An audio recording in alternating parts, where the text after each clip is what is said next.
We used to joke, I guess, occasionally in a interesting way. It was like, sitting in a pub and the salvos or someone would come around collecting, and you go, better put some money in that, boys, that'll be us one day. So it's really not something that ever crossed your mind that I'd be in that sort of situation.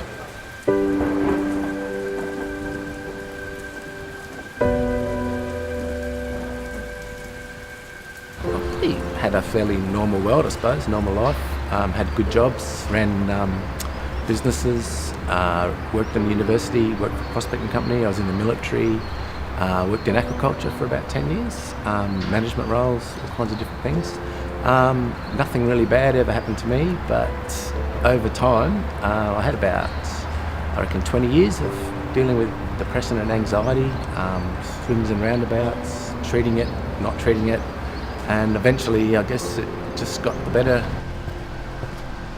I was having a holiday in Adelaide, looking around, looking for purpose, I guess, some sort of meaning, and just had a real meltdown and ended up in the parklands in Adelaide, sitting around for 2 or 3 weeks, trying to work out what's happening, sort of going, how can this happen to me? This is not something that happens to me. How can I be in this situation? You strip everything else bare. And what do? You go back to the base functions of life. Shelter, warmth, food. How am I going to get clean? How am I going to survive? What am I going to do all day today? Yeah, this is Victoria Park Grandstand. This was home for me for about 4 months, about a year ago. Became a little safe world in a way. It's a nice little area.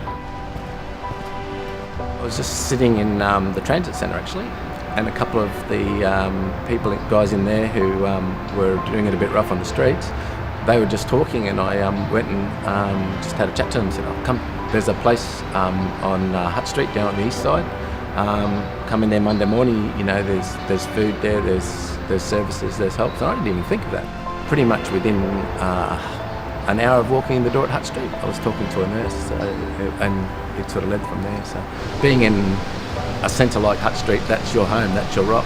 There is no look of that person. There's just unconditional, acceptance, there you are. And a lot of time when you are homeless, you just want a connection, you just want to chat, you just want to feel like you're part of the world.